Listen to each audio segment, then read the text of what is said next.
All right, to begin our conversation on bank recapitalization, let's take this background report put together by Ibrahim Dan Hamidou. The 2024 Banking Sector Recapitalization Program is a regulatory initiative of the Central Bank of Nigeria that requires banks to increase their minimum paid-in common equity capital to a specified amount according to their license, category, and authorization within a specified period of time. This program became necessary to further strengthen Nigerian banks against external and domestic shocks, as well as enhance the stability of the financial system. By increasing the minimum capital requirements, the CBN aims to ensure banks have a robust capital base to absorb unexpected losses and capacity to contribute to the growth and development of the Nigerian economy. The broad objective of the program is to engender the emergence of stronger, healthier, and more resilient banks to support the achievement of a $1 trillion economy by the year 2030. The program shall apply to commercial, merchant, and non-interest banks with a goal to ensure that each institution maintains adequate capital that is commensurate with the risk profile, scale, and scope of its operations. To understand the context of the recapitalization, we must first revisit the global financial landscape and the evolving regulatory framework. In recent years, the banking industry has faced increasingly complex challenges, including heightened regulatory requirements, technological disruptions, and macroeconomic uncertainties. As a response to these challenges, the Central Bank of Nigeria has proposed the recapitalization of banks with the aim of fortifying the financial system and ensuring its resilience in the face of potential risks. Moreover, the recapitalization can be viewed as a proactive measure to align Nigerian banks with global best practices and regulatory standards. In an increasingly interconnected global economy, bolstering the capital base of banks in Nigeria serves to reinforce the country's positioning within the broader international financial architecture. Guests on Good Morning Nigeria will discuss the implications of this initiative, extended beyond individual banks and carrying substantial implications for the broader economy and the welfare of stakeholders. All right, thank you very much, Ibrahim Hamidou, for the background report. And joining us now is Professor Uche Waleke, Professor of Finance and Capital Markets, Nasarawa State University. We welcome you to Good Morning Nigeria. Thanks so much, Victor. Good morning, Nigeria. All right, we also have joining us Professor Yushua Ango, Professor of Finance and Entrepreneurship. He is also the Deputy Vice Chancellor, Academics, Kaduna State University. He joins us from our Kaduna studio. Many thanks for joining us, Prof. Good morning. It's a pleasure. Good morning, Nigeria. We also have joining us via Zoom from Lagos, Dr. Bayo Olugbemi, the immediate past president, Chartered Institute of Bankers of Nigeria. It's a pleasure to have you on the program, sir. Thank you very much. Good morning, Nigeria. Thanks for inviting me. All right, let me stay with Mr. Bayo, Dr. Bayo Olugbemi, who is immediate past president of the Chartered Institute of Bankers of Nigeria, and ask, what is your reading of the proposed recapitalization? What does it seek to achieve? What problems does it seek to solve? And how is this going to make banking more interesting for Nigerians? Thank you very much. Once again, thanks for inviting me. I think the most topical issue in the public space in the past 2 weeks or so is the issue of bank recapitalization. And I think the major reason why, of course, the hint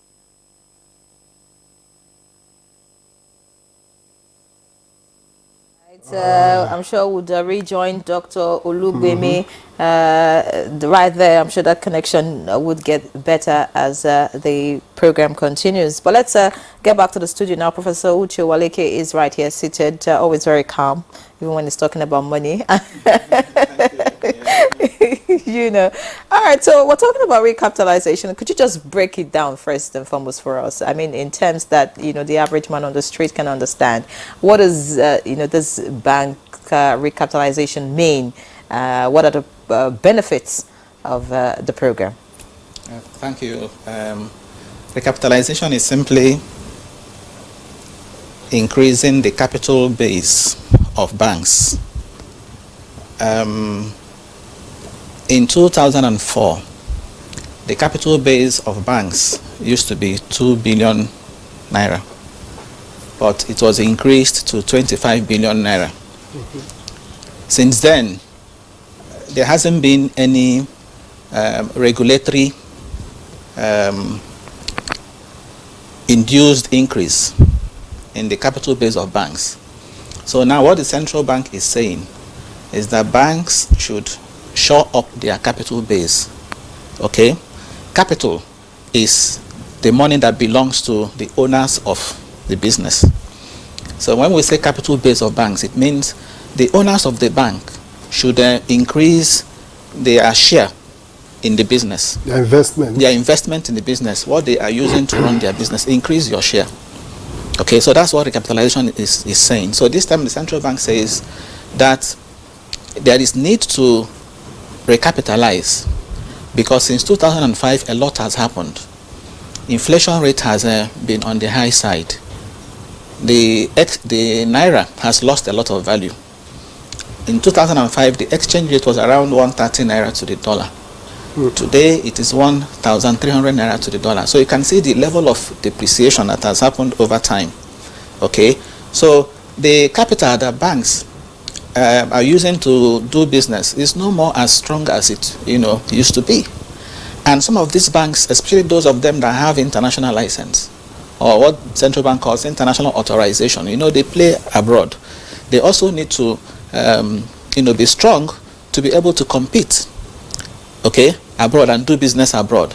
So that's why the central bank is saying that the need has come now for you to recapitalize, to shore up your capital base. So of course, we have commercial banks, we have merchant banks, and we have non-interest banks. These are the three major categories.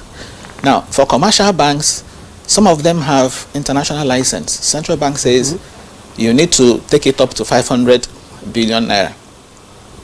Some of them are holding national license. The international bank, the banks with international license include the likes of Access, Zenith, GT, UBA.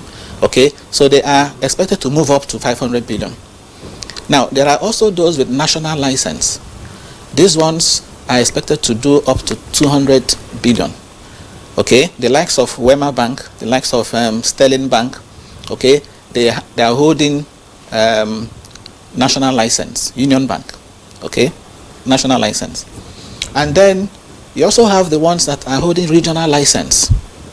Providus Bank, for example, Globus Bank, they are expected to do 50 billion naira. And then of course we have the merchant banks. Merchant banks, Coronation, Merchant Bank, Rand Merchant Bank, Nova Merchant Bank, they are expected to do 50 billion naira for merchant banks. Now you have non-interest banks. Okay, non-interest banks are, if they operate nationally, they are expected to have their share capital up to 20 billion. And for regional, 10 billion. Non-interest banks include Jais Bank, Taj Bank, Lotus. Okay, so overall, all of them will be required to recapitalize. But as I said earlier on, capital is what belongs to the owners, what the owners have in the business. So the central bank says, for the purpose of this recapitalization, okay, we want you to bring fresh capital. And okay, so it is about share capital plus your share premium. Don't go and say you have been saving, or you have something in your reserves and you bring it and say you want it's part of your capital base. Central bank says no, they won't allow you to use your retained earnings. Central bank also says central bank has given three options. Okay, one is that you can go to the stock market and issue shares to be able to raise your share capital with what we call offer for subscription. Yep. You can also go to do rights issue. Rights issue is when you decide to issue the shares to your existing shareholders, the owners. Okay, you ask them to bring more money. You are not going outside. That's rights issue. Then you can also do private placement. You identify people that you think that have the money, high net worth individuals, and you raise the money, from them. So that is one line, one option. The other option is that if you can't do this, you can also choose to merge. Mergers and acquisition is another line. The third option, of course, is for those that would be unable to meet up, or those that are also able to meet up, but exceed a particular threshold. So there's a provision for downgrade. You can't meet up. You're having a national license. You can't meet up. You can come down to regional. Okay. You can also be upgraded. So these are the three options. And for the purpose of recapitalization, as I said earlier on, the central bank has said it's only the share capital that we are concerned with. Okay, because that is what is permanent, and not your revenue reserves, and not your total shareholders fund. Maybe I should also explain. When we say shareholders fund, comprises the share capital of the bank, the retained earnings, which is revenue reserves, okay, sometimes, of course, the capital reserves, if available. If a bank has revalued assets, okay, your assets used to be maybe in the books, you're carrying them at maybe 1 million naira, and suddenly you now say it is 2 million. So the central bank says, we don't want that kind of revaluation. Okay, and there is also the issue of this exchange gains. You are holding dollar assets, and because exchange rate has gone up, you now come and say the value of that has now gone up, so your capital has increased. Because these things are unrealized, they don't translate to cash. Central banks excludes them. That's why it's the contentious aspect. Maybe we'll discuss it further later. Okay, the central bank says what they want is fresh capital. Okay, and that's the injection of money into the system. Yes, and they've also said that they wouldn't want you to go and say you are issuing bonus. You look at your reserves, you capitalize, use your reserves and capitalize them, convert them into fully paid shares and say you're issuing shares to capitalize. Again, there's no cash coming in. In a bonus issue, no cash is coming. Central bank also says they're not going to allow what they call additional tier 1 capital. Additional tier 1 capital, is made up of hybrid securities. Okay, when we say hybrid securities, we are referring to things like preference shares. Okay, preference shares are not the same as common shares or equity. So central bank says they're excluding preference shares, they're excluding also certain categories of convertible securities and bonus issues.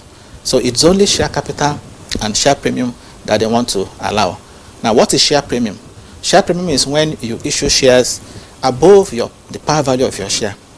If the par value of your share is 1 naira and you issue it at 1 naira 50 kobo, 50 kobo is the premium. So central bank allows that, okay, because cash has also come in. So ultimately what the central bank is saying, we need you to move from point A to point B, bringing in fresh cash, fresh capital. And if you look at what central bank has also done, central bank has adopted a risk-based approach. The international banks, this is what you need to do. And for those with international license, a good number of them, if the central bank were to allow retained earnings or revenue reserves, okay, ordinarily they would be meeting the 500 billion. Okay, because some of them, like Access Bank, for example, Access Bank has share capital about 248 billion. Okay, Zenith has about 270 billion. So what they need to make up, in the case of Access Bank, for example, it's about 250 something. It's about 240 something billion. That's what they need to make up the 500 billion. That is not required. Yes, that is not required. So from the look of things, 2 years is sufficient time for these banks, to be able to do that. So I think, in my view, the 2 years time period, is adequate. Sufficient. Yes, sufficient. And what is the whole essence? You ask the question. it is to make our banks stronger. It is to make the banks also safe, sound, and more resilient. Okay, depositors can also go to bed and sleep with two eyes closed because their deposits are safe. Are safe and secure. So I think when you look at it, maybe much later I'll talk about the concerns, but when you look at it, the positives outweigh the yes. All right. Thank you, Professor Waleke, for laying the background for this discussion. I'll just quickly head back to Zoom in Lagos, where we have Dr. Bayo Olugbemi. We were asking you earlier, your reading of this whole recapitalization business and what it seeks to achieve. Professor Waleke has given us an insight into what it seeks to achieve, but the concerns of Nigerians are those who deposit, the depositors particularly. How does this recapitalization address their concerns? Concerns of good customer care, concerns of their money's not being deducted unduly and unnecessarily. Sorry, your line was breaking. The network there is bad. But the last thing I heard was the issue of customers' concern. Hello. Oh my God. Hello. Please go on. Okay. So you talk about customers' concern, especially the issue of undue charges to their accounts. But before then, let me just say that Prof. Waleke has laid a very solid foundation on the issue of recapitalization and all that it meant to us as a nation, as a banking community, and as shareholders. So, issue of concern by depositors as regards undue charges on their accounts. I want to believe that CBN is in the best position to ensure that banks don't charge arbitrarily. There is what we call the scale of charges or the table of charges that guides banks as to what to charge and not what to charge. So what I can assure our depositors, the public, is that if you notice that you have been charged arbitrarily, one, make a report to the bank for them to correct what has been charged arbitrarily or to reverse it. But if not, you have an opening to escalate it to the Consumer Protection Department of CBN, and you can easily get the address information on them if you go to CBN portal or CBN website. Additionally, there's a subcommittee of the Bankers Committee that resides at the CIBN headquarters. It is called the Ethics and Professionalism Committee or Subcommittee of the Bankers Committee. The secretariat is at the CIBN. You can also petition that committee if you are sure and you are convinced that you have been charged arbitrarily by any bank on any item at all. But of course, you must have the facts and you must be ready to defend your petition. Aside that, I think most banks are trying their best these days to ensure that customers are well served in terms of IT capability, in terms of innovations, and even branch networks. And of course, today, a lot of banks have gone digital, that you don't even have to get to the banking hall before you can make your transactions. So banks have, over the years, improved on their services. And of course, there's what we call the agency banking, SANEV, that brings banks to your doorstep in your communities, in your local governments, all over the federation. Those are the efforts that banks and the banking community have made over the years to ensuring that customers or their depositors are well served. Of Of course, I would ask you more questions about, if banks are actually delivering in terms of customer service with sharing experiences with you, but that'll be much later. Let's go to Kaduna now. Professor Ango, you listened to Professor Waleke lay background on the recapitalization of banks, but you say he was optimistic about the whole plan and saying that 2 years is a good time. But some analysts have said that 2 years may be a short frame, for the kind of money we're talking about, trying to mop about 3.3 trillion naira. So I want to get your views, Professor Ango. Do you think that the amount, for this recapitalization is too much? And then what's your view about the time frame? Do you think a longer time frame will probably do, considering the amount in focus here? Last time, Soludo, when he came up with his own, it was 18 months. That was from 2004 to 2006. So effectively, this one is 2 years, and so I believe the time frame is okay in terms of time frame. However, the most important thing is to look at the objective for which the then consolidation took place, and the objectives probably that the current one is taking place. Now, at that time, the central bank came up with a number of objectives. The major one among them was the fact that they wanted a situation whereby Nigerian banks could compete internationally. The Nigerian banks would become more resilient, more robust, much more stronger, with a better capital base.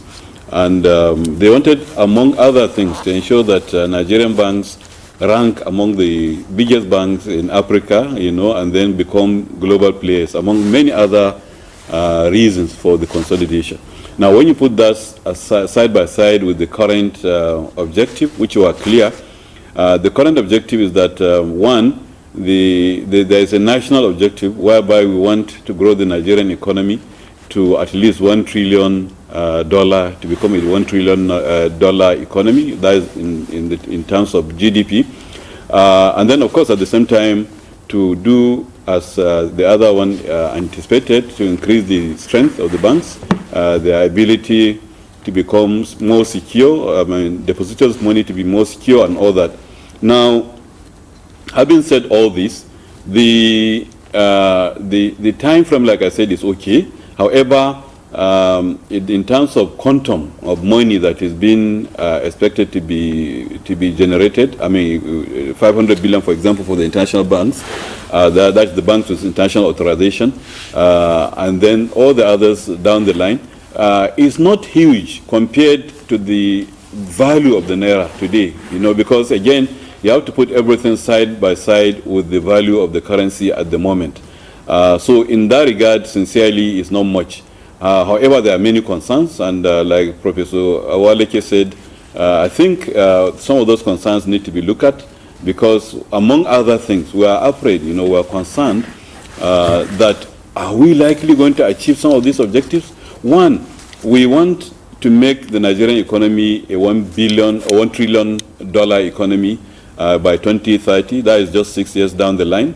We are not up to 500 billion as we speak. So that is a huge Herculean task, for us to achieve. However, it's good to have that perspective. But then look at it this way. Now, with all the best of intentions, when we started and we said we want to make Nigerian banks among the top banks, in Africa, yes, quite a number of them became much stronger, opened many branches all over in many countries of the world, and all that. But then, now with the devaluation, as of last year, when I saw the last ranking of banks in Africa by African Business Magazine, none of our banks was in the top 10. Looking at every category, including Tier 1 capital and profitability and all those. So now, with the devaluation that has happened to the Naira, the reality is that when you see the 2024 ranking of this bank, they are going to be much lower. And in fact, even after 2026, with these huge amounts injected into the banks, there will still be a challenge, because they will now retard back, and they may not be able to compete in the sense that we're talking about because of the value, like I said, of the Naira. Now, there are also concerns, which again, especially with regards to the exclusion of retained earnings. It would have been better to actually increase the amount and then still utilize retained earnings, because retained earnings are funds that are real. They are part of capital anywhere, and they are part of Tier 1 capital, and so they should have been taken care of. And in any case, in the case of Nigeria, we are doing very well in the sense that in terms of depositors' comfort, giving depositors comfort, because Basel Accord, is giving, let's say, for example, 6%. Or 8%, as the case may be. That is, they are recommending that should be the Tier 1 capital. Looking at the risk-based factor, that is the percentage of shareholders' funds, Tier 1, vis-a-vis depositors' funds, total depositors' funds should be in that region. But our own requirement in the CBN is something in the region of over 15%, I think 16%. So that is even much more. So we are doing so much on that count. We are increasing whatever percentage of capital that they should maintain consistently, based on central bank guidelines, has been more or less double what was expected. Then in addition to that, we are now saying quantum of money should also increase, which is again positive. But I'm afraid that if you look at it very well, because of the valuation of the naira vis-a-vis the dollar, we may not have made much progress when you compare us with our ranking, on the African continent as it is. It is going to be South African banks, Egyptian banks, Moroccan banks, Algerian banks, as the case may be. Based on what you just said now, why do you think that banks in South Africa, Egypt, and all of that will still rank better than Nigerian banks, despite this move by the CBN? Could you just tell us what is different over there that you think that the CBN has not tried to capture right here in Nigeria?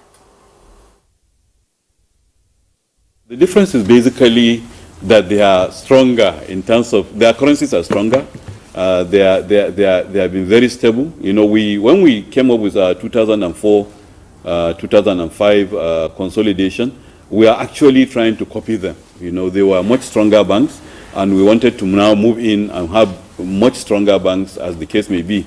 And of course, we did very well. I mean, you look at it, in the last 20 years, how many banks have actually collapsed? In fact, at the rate we are, assuming any of these banks should collapse, for example, it will lead to huge economic crisis, because some of them, their balance sheets are maybe as much or more than the annual budget of Nigeria today. So the idea is to make them stronger, to copy those banks in South Africa, to copy those banks in Egypt, and all that. Now, of course, you have to look at the economy in total.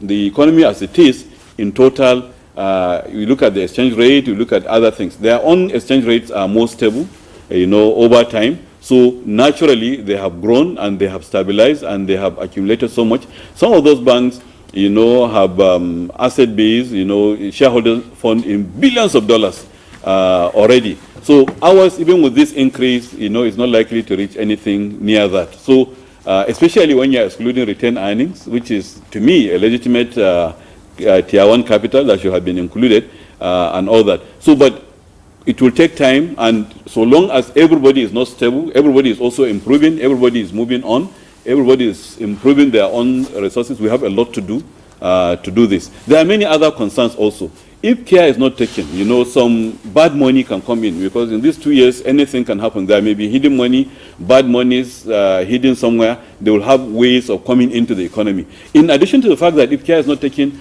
even foreign banks can now make a bid for some of these local banks, because when we started in 2004, 2005, we had 89 banks. We ended up with 25, which was okay. I mean, and in fact, CBN wanted us to have fewer than that, but we ended up with 25. Now, how many are we going to end up with? Certainly, we are going to end up with a lot less than 25.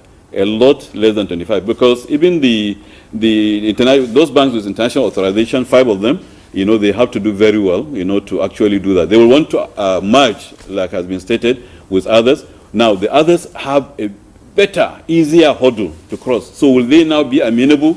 Will they accept to merge, or will they rather try and meet their own? Because take the regional banks, their capital is not much. The merchant banks, their capital is not much. It's easier to meet those hurdles, So will they go for merger or otherwise, or will now Are we now going to open these banks and, I mean, you know, to global players who may now come and take over some of these banks? Those are possibilities for us to watch out for. So, Professor Yushua Ango, thank you very much for your comments. I will get right back here in the studio to Professor Uche Waleke. You spoke earlier on, you said the benefits outweigh the, the cons. Yes. But let's now find out, what does this mean for the ordinary Nigerian? What does it mean for MSMEs, for instance? And what are those cons you talk about, by the way? Okay. Before then, let me start it this way. You see, back then, 2004, 2005, as has been pointed out, we had a lot of weak banks. You know, out of the 89, many of them, after the central bank stress test, revealed that a lot of them were, were weak. After the consolidation, 25 of them, emerged. Now, what is happening now is a case of recapitalization, not as a result of the fact that these banks are having problems. Okay, because if you take the financial soundness, what central bank calls financial soundness indicators, okay, these indicators are all looking good, going by the numbers. What are these indicators? You talk about the capital adequacy ratio of banks, the ratio of capital to a bank's risk-weighted assets. Okay. Risk-weighted assets are loans. Loans are assets to the bank. When banks give out loans, they put them. Yes, no, they record them as assets. Okay. Okay, so that your capital, okay, the capital to your loans, okay, must be going by the Basel requirement is 10.5. The Basel III actually specifies 8% and then additional 2.5, making 10.5. Now in Nigeria, our capital adequacy ratio is between, central bank has put between 10 and 15. And the average in the industry today is around 13.7. So within the range. Okay, so in terms of capital adequacy ratio, our banks are good. If you also look at liquidity ratio, okay, liquidity ratio, the central banks specifies 30% liquidity ratio. So, but the banks today, the average in the industry is 40%. So banks are having liquidity ratio that is in excess of even the minimum specified by the central bank. Okay, then you also talk about non-performing loans. Okay, central bank says your non-performing loans must not exceed 5%. The average in the industry today is around 4.8%. So when you look at these prudential ratios, they're called prudential ratios. Okay, our banks, are looking good. So what the central bank is doing is not because the banks are having problems, but is meant to actually make them stronger, strengthen them to be able to, compete. Now, again, on the issue of this retained earnings, central bank is concerned about the quality of capital. Yes, retained earnings is a component of tier 1 capital. Under the Basel, when you hear Basel is a place in Switzerland. Yeah. Okay, the Bank for International Settlement is there, and they had this. There's the Basel Committee on Banking. That, of course, when they started as a committee of central bank governors. Okay, so these people, came up with rules to do with banking supervision and regulation. Meant to strengthen banking supervision and regulation, globally. Okay, they started as just like 10 of them. Much later, they expanded. Added, a good number of countries, but in Africa, Nigeria is not a member. So it's only South Africa that you find that is a member of the Bank of International Settlement. So why am I mentioning this? That Nigeria is not even bound to follow. It's not under any obligation to follow the definitions, given by that Basel III, because Nigeria is not a member. But of course, Nigeria has been also following the Basel III Accord. And what Basel III, if you look at definition of capital by that Basel III, okay, it defines tier 1 capital as share capital plus retained earnings. So retained earnings is actually part of the share capital based on that definition. But central bank is saying that for the purpose of the recapitalization, retained earnings will not be allowed because it is concerned about the quality of the capital. Now, speaking about the quality of capital, you know, I told you, I started by saying that share capital is the permanent form of capital. Okay? What is retained earnings? A bank makes profit and decides not to distribute all of it as dividend. So part of that profit is kept aside. And the dividend you distribute is a function of cash. It's partly a function of your cash, your liquidity. Okay, you can declare profit, but you don't have the cash to back it up. So that tells you that some of the retained earnings may not be cash backed, may just be paper. And why is it paper? It is paper because when you give out a loan and you expect interest, that interest will come, what do? You go and say, you credit your interest income. You say you're expecting interest, even when it has not come, you credit it. So at the end of the period, you declare that as part of your profit, when in actual fact the money has not come in. So what the central bank has done is to say that banks must categorize their non-performing loans and provide for them. A loan is said to be non-performing if interest and principal has not been paid or is outstanding for up to 90 days. So if it is 90 days, once it is 90 days and above, then it is non-performing.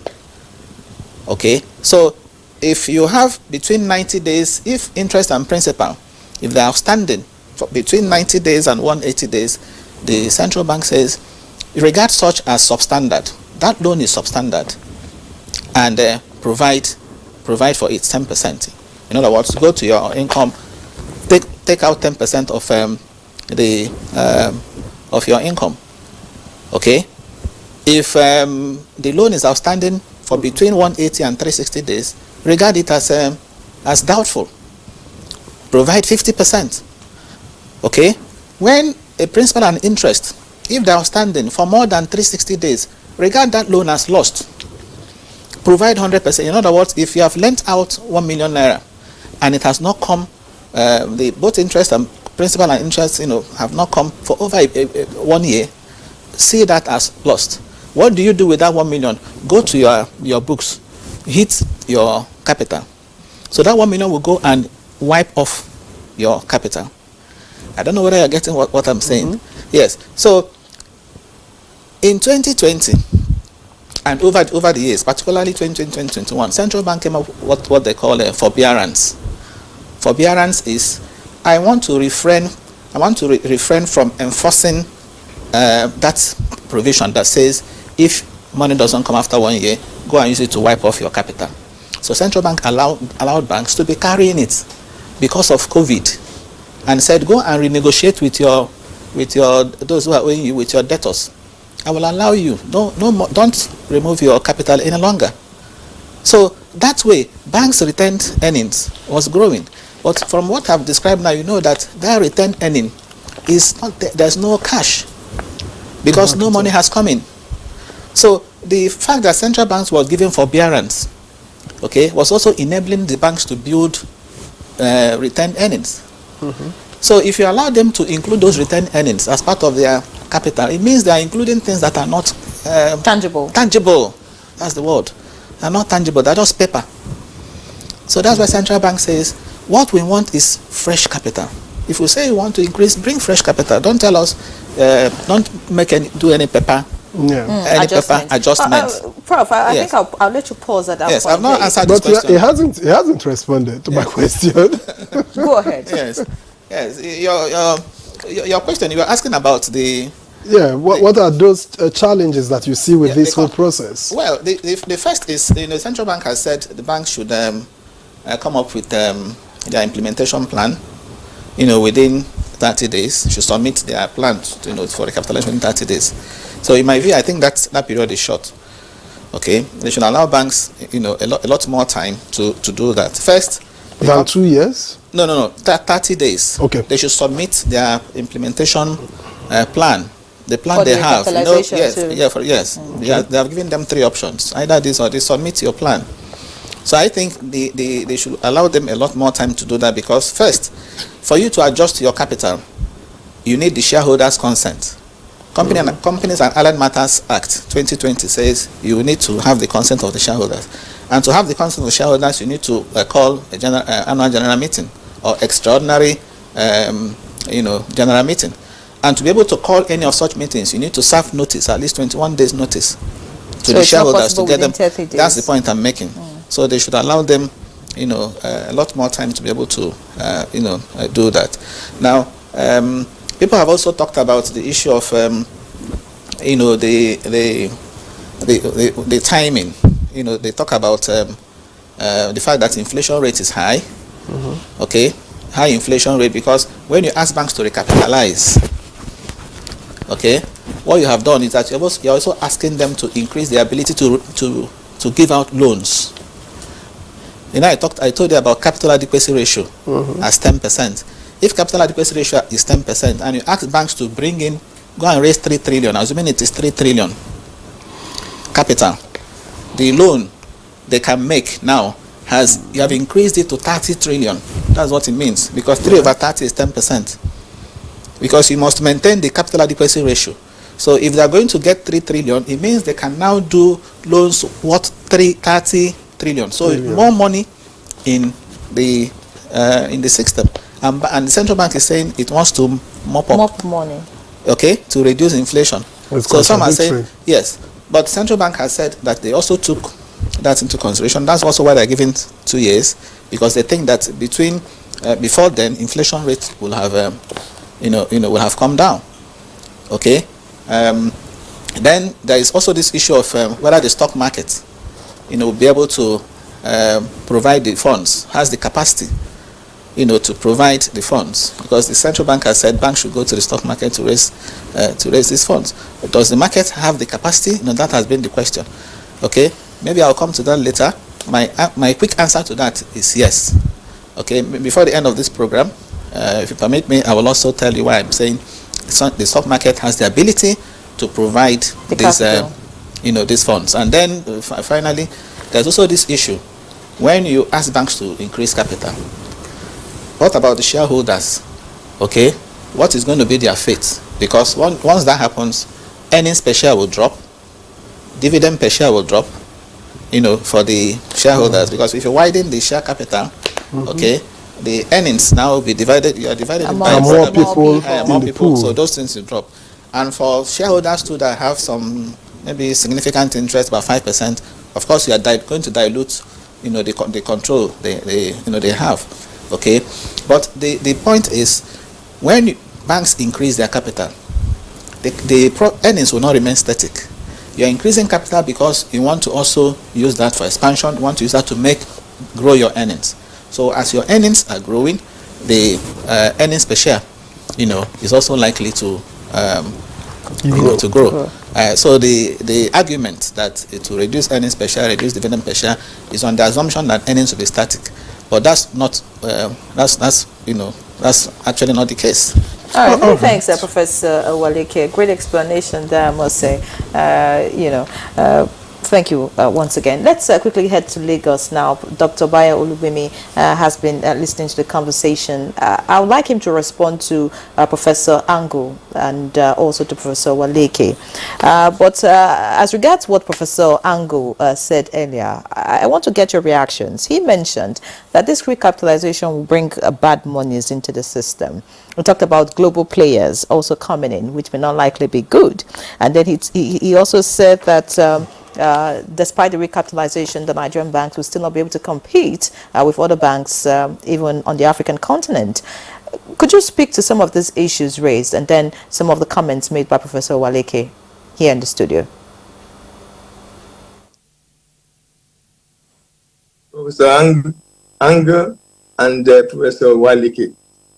On the issue of bringing in money in terms of foreign direct investments and the issue of the possibility of bad money coming into the system, I think CBN has said that they'll be working with other security agencies like EFCC, like DSS, and the rest of them to ensuring that as much as possible, money coming to the system from outside of the country in terms of FX, foreign exchange, will be properly scrutinized, properly investigated to ensuring that bad money does not come into the system. And I believe they have the capacity and capability to do that, but CBN has to do a lot more in terms of supervision, in terms of working with all these other agencies to ensuring that bad money does not come in. Yes, we need money, but then we don't need, as they call it, we don't need hot money in the system, because the consequences may be very daring. On the issue of banks, are banks able to compete with others, especially in the African space? I agree, because today you have those 5 international banks: Access Bank, First Bank, GT, Zenith, and the likes, having, I think FCMB also, having subsidiaries all over Africa. And I think in most of the countries where Nigerian banks are playing, they are the top of the game there. And just recently, Access Bank has just acquired Kenya National Bank. So I think we are competing adequately with others in Africa. Of course, maybe not with the South African banks because of their capitalization level.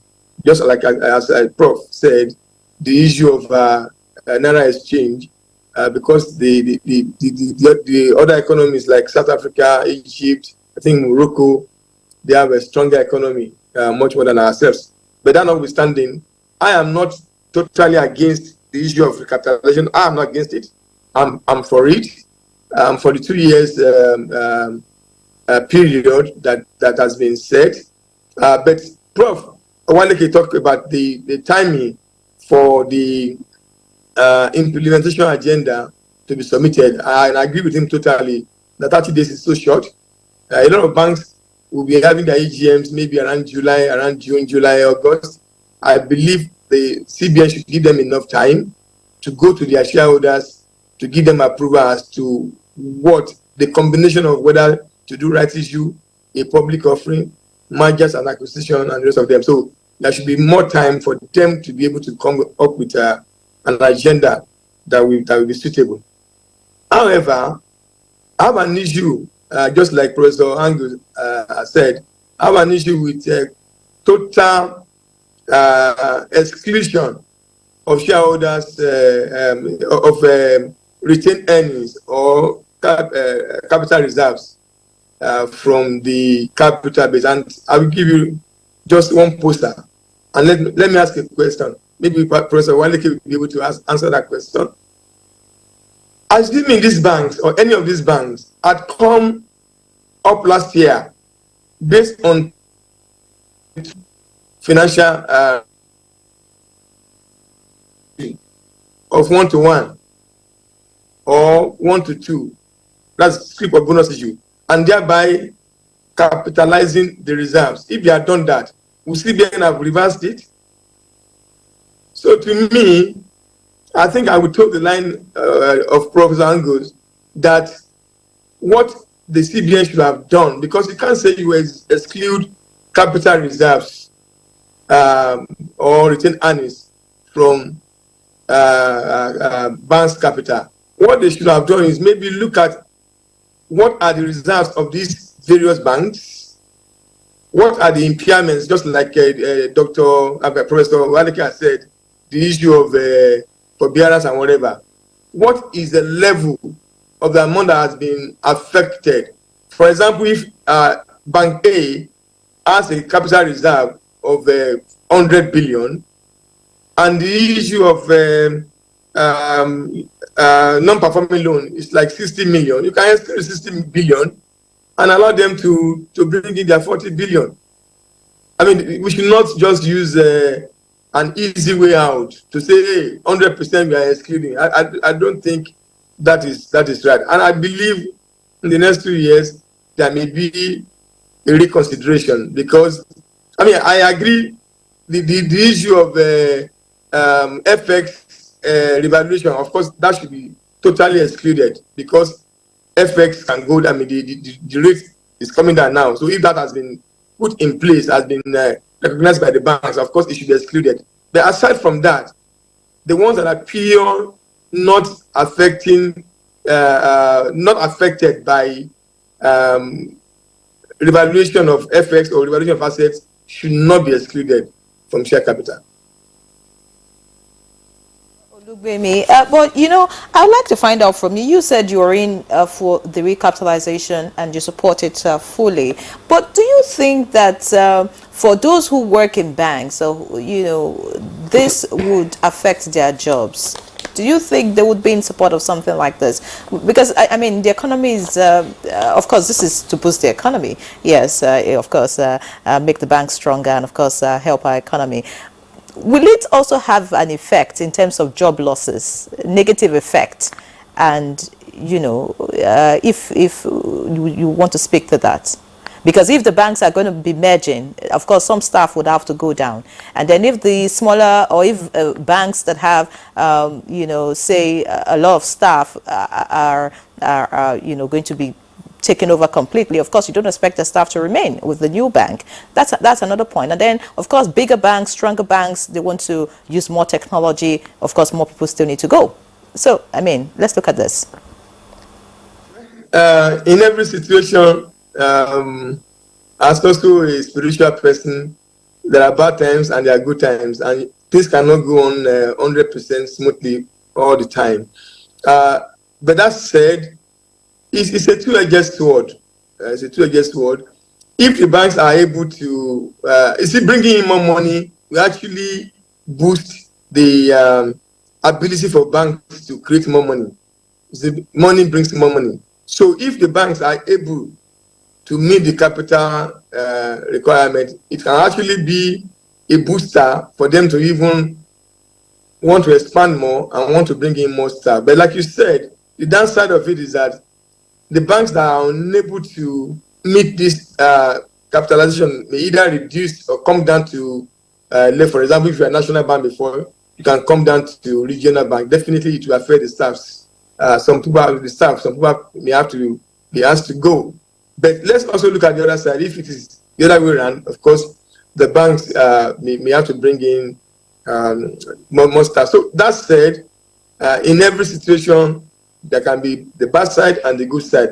And the banks and bankers, we have to brace up to that reality. It's a reality. One way or the other, it will come either for or against. But like I said earlier on, increasing the capital base of the bank is not a bad thing. But let me also add the issue of the depth of the capital market. Prof. Waleke was saying that he will come back to that.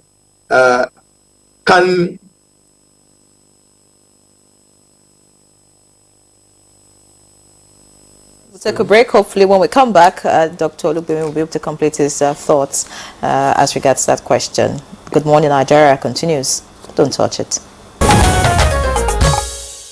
Right, welcome back to Good Morning Nigeria on the network service of the NTA, where we've been discussing the proposed recapitalization of the banking sector. Now let's head to Kaduna, where we have Professor Yushao Ango.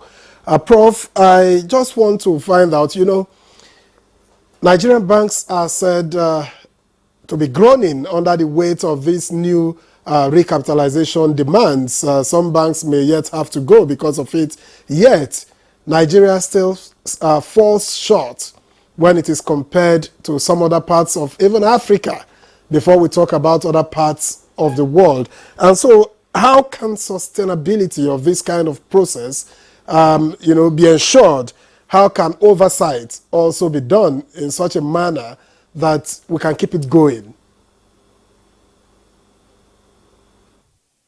The challenge, you know, especially for the regulatory authorities, to ensure that they are on top of the game, you know, all the time. When I said, for example, we were the best in terms of Tier 1 capital among us was not up to number 10 last year. Take for example the Standard Banking Group in South Africa. The Tier 1 capital was 13 billion. Even if you achieve this 500 billion naira that we're asking for, the best would be about 300 or maybe 400 at the current exchange rate, 400 million or 380 something million at the current exchange rate. So that is the issue. Now, of course, the right thing is being done, from the time, like I said, 20 years ago, when the initial policy of recapitalization came in. It was the right move, because without that, you can imagine what would have been the market in the Nigerian sense. Like the last speaker said, already some Nigerian banks are making inroads into various countries, and it was all thanks to these policies that have been made earlier. So these policies should be sustained, but then, we have to always be on the lookout for some other things. Like, for example, when the 2004-2005 initiative was done, I, in the university, was asked to make a seminar, in 2006, to present a seminar on it, because maybe because they saw that I have had some near 20 years experience in banking. And I did that. And subsequently, I did a paper, on intended and unintended consequences of the consolidation. Now, the same thing is also probably have to happen now, because we have to look at what are the intended implications. What do they want to achieve? What do we want to achieve? I mean, will this be enough? I mean, it's just 500 billion naira. Will it be enough? But perhaps it's a step in the right direction. We perhaps don't have to wait for another 20 years, to re-engineer and encourage our system. But I also like the fact that these banks are growing on their own. They are actually growing, and of course they are using their retained capital, in addition to any other additional capital, to grow. And I think that growth should be encouraged, and then the regulatory authorities should be on the lookout to ensure that we do the right thing. Let me give you some example of some of the consequences that happened the last time, and which we should avoid this time around. When the banks all of a sudden had bigger capitals, they now decided that they didn't want to deal with small customers per se, the SMEs and all that, because the banks were so big, they felt they were so big away. Anybody then requesting any facility of 5 million, something is looked at somehow, and then the approval limits of all facilities, are now centralized, because of bigger money. So we are now likely going to see a lot more of that now, that all powers to lend will be concentrated in the head office, more or less. This is what is happening even right now. So you can imagine with higher capital, we are likely going to see that. Very few people. So you now find that on the average, the bankers that you see day to day, they don't even have knowledge of credit, in the real sense of it. And then the small scale businesses, which are the engine rooms of economics, are not taken care of, not to talk of farming, not to talk of mining, not to talk of, and then we now saw another thing that happened. The banks now tend to move, in unison. Every sector that starts to do well, every bank will move that way. When petroleum, for example, is doing well, especially importation, every bank was giving out huge credits to those sectors. So a lot of work needs to be done, especially by the central bank and the NDIC, to ensure that we don't have concentration, risk concentration, where that is a situation whereby a lot of facilities are given to one sector or to one area that appears to be doing very well. We need to get our national interests, to take it into consideration. We need to develop our economy.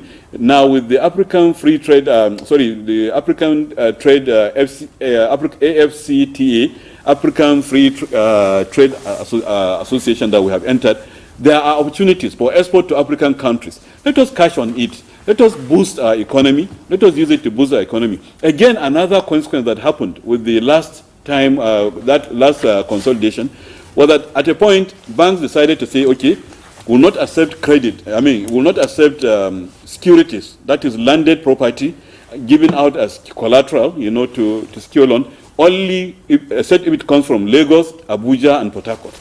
This is what happened. This is probably what is still happening. So are we now likely going to see that continuing, now that the banks are going to grow bigger?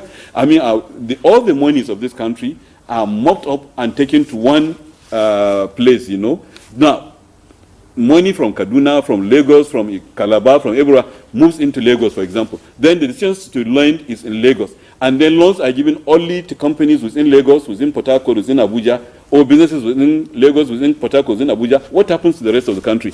These are some of the consequences that we may see if the regulatory authorities do not do what they are supposed to do. Thank you. You just, hit the nail on the head, and I was just about to ask Professor Waleke. I was talking about the banks being bigger, and you did mention earlier that the banks are not threatened at the moment, but just to strengthen them is the reason for the recapitalization. Like Professor Ango said, he was talking about the fact that the monies are concentrating in certain parts of this country. Even the banks themselves, the way they deliver service is different in different parts of the country. For example, if you walk into a branch in Maitama or in Asokoro, it's different from what you'll find probably in Nyaya, that's just within Abuja, for example. The services they render are completely different based on, location or the kind of people they serve. That's one. Then two, you said that the banks, the recapitalization is a good move, and that it would definitely strengthen the banks. What about the issue of, banks at the moment that, cannot meet up with the demands of their customers? I'm sure you know what I'm talking about. So now that if they get bigger, what are we likely going to see? How would they, be able to relate with customers and then be able to, like Professor Ango was trying to say, make sure that everybody gets equal service? Yes, I think the concerns are genuine, especially the concern about issues to do with risk and risk management. We saw that in 2005. Banks, of course, became bigger, but of course that also came with the challenge, the risk management challenge. If you recall, that was also why when Sanusi, came in, when Sanusi succeeded, Soludo, his major task, was also how to ensure that, a lot of risk management practices, embedded in these banks. Even as we speak, a lot of banks are still overexposed to particular sectors of the economy, especially the oil and gas sector, for example. If you have a bank that is overexposed to the oil and gas, a sector that is very vulnerable, so what you find is that anytime there is a shock in that sector, of course it affects the bank. So this is also one issue that is likely to come up with consolidation, with recapitalization with bigger banks. Recapitalization tends to incentivize, risk taking. You have so much capital, you want to take risk because, of course, you make more money when you take risks. So that is why the central bank has to really be up and doing. This is also placing a lot of responsibilities now on the table of the central bank. Banking supervision, has to be up and doing, especially to ensure that the costs of recapitalization, because it's going to involve a lot of costs, whether you're going to the stock market to raise funds, or you decide to merge, or you're doing private placement, all of this will involve costs. And what is, for banks, what seems natural, except the central bank, comes in to ensure that doesn't happen, is for the banks to heap these costs or transfer them to their customers by way of higher charges. So tomorrow, don't be surprised to see that charges are on the increase. Also increase. Yes, because of the costs associated with recapitalization. So it is up to the central bank to also ensure, of course, working with the Securities and Exchange Commission, and other relevant stakeholders to ensure that the costs of recapitalization, are not too exorbitant, that they are, low. And even at that, these are not things that, should be borne wholly by by customers of banks, by the depositors. Okay. So, but as to whether the depositors have anything to fear, I don't think so. I think the whole idea about recapitalization is to also ensure that customers' deposits are very safe. Again, talking about the issue of cost, okay, the cost to the bank, and the ability of the bank to also maybe make some returns. I would advise at this time that maybe the central bank should take a second look at this idea of cash reserve requirement. Cash reserve requirement for commercial banks today is 45%, and at the last MPC meeting, the central bank increased the cash reserve requirement for merchant banks from 10% to 14%. Okay. Now, with this program, the recapitalization program, the central bank has tiered banks. Has said we have the ones for commercial banks, ones with international authorization, ones with national authorization, and regional authorization. So that recognizes that they are not of the same size. Okay. So in that line, along that line, I will be suggesting that the central bank should also consider calibrating or graduating the cash reserve requirement. So you don't have a uniform 45% for commercial banks. Okay. So you can also have lower cash reserve requirements for smaller banks. To also enable them have more funds at their disposal and grow, because cash reserve requirements is what is sterilized with the central bank. You put all of that in central bank and it's not remunerated. All right. Yeah. So. All right. Yes. And then to the question that Dr. Olugbemi asked you earlier, I'm sure you remember that question. I really like you to answer that. And then, if you're so much in support of this recapitalization, why did it take the central bank over about 20 years to come up with this policy again? Why so long? If the benefits are huge. Yeah, the benefits are there. The truth of the matter is that banks on their own, many banks on their own, have also been making efforts to recapitalize, to shore up their capital base, even before this recent. Official program. We hear that some banks too have been trying to recapitalize. Recently, for example, Access Bank announced a $1.5 billion recapitalization program, not necessarily recapitalization, but a funding program. Part of which we hear they are now going to do rights issue of 365 billion naira. To their existing shareholders. So efforts have been on, over the years by banks on their own to do that. Okay, what is happening now is now regulatory. Central bank is saying, okay, let us, by way of regulation, ensure that you meet up with this minimum.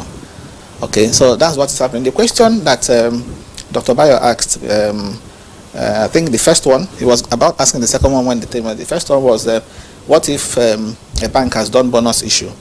As I said, a bonus issue is also called capitalization issue. So what you do is you go back to your reserves, you convert them into fully paid shares, and you issue to your shareholders, existing shareholders, free of charge. That's bonus issue. But then your capital is shored up. So what if a bank had done that maybe last year, for example? Wouldn't the central bank be allowing it? If the central bank is now saying, going forward, we don't allow bonus issue. Okay, so of course that would be allowed because it has happened. All right. Okay, what the central bank is saying is that going forward, okay, for the purpose of what we want to do now, that it has to be based on fresh capital injection. Okay. Now, by the way, when you make profits, when a bank makes profits, okay, a bank is expected to distribute them as dividend to the shareholders. So if for any reason a bank says maybe the bank has identified an investment opportunity, there are so many reasons. This now speaks to dividend policies. A lot of factors affect dividend policies. So a bank decides, given its maybe dividend payout ratio, to keep some as retained and then pay out the others as dividend. So if a bank is retaining what it ought to have paid out, it must be for a purpose. Okay, so it's not just for you to keep the funds. Okay, it's only, as I said, my argument is, if it's only when that retained earnings is more of paper, that usually a bank is constrained to pay out those things are doing. But if they are real cash, they are meant to be reinvested. All right. Yes. Professor Waleke, thank you very much for your comments. I hope that Dr. Bayo is satisfied with the response that Professor Waleke has given. But let me hand you a question of your own. There's so much talk about the recapitalization now, but what are the merits? I don't see anybody talking about banking experience, for instance, or customer service, but what are the merits beyond the shores of the banking sector? Some have talked about it being able to attract foreign direct investment. Now, is this going to help shore up the value of the naira, for instance? Okay. Thank you very much. I believe if it's two-way, you either do right issue and whatever, and so right issue public offering, and most of those that will participate may be local investors, but some of them may actually have effects outside of Nigeria, and they want to do what we call capital importation through CBN.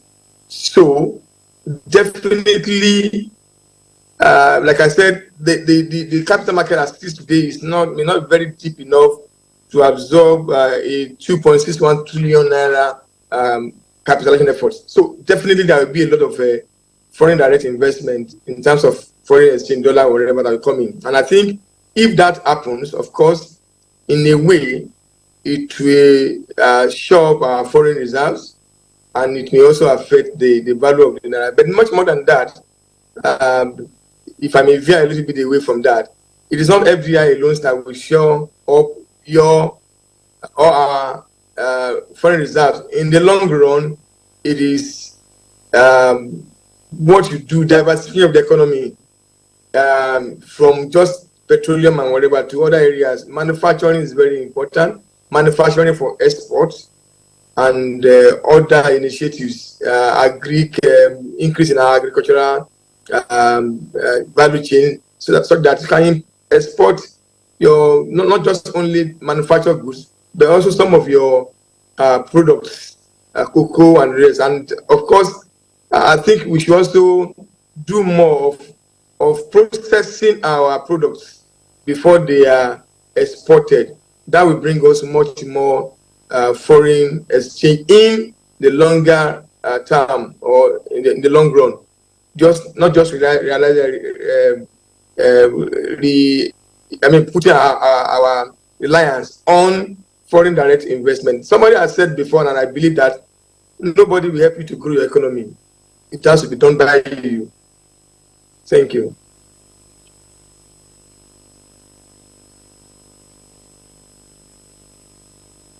Seconds, your final thoughts about this whole recapitalization of banks. Professor Ango.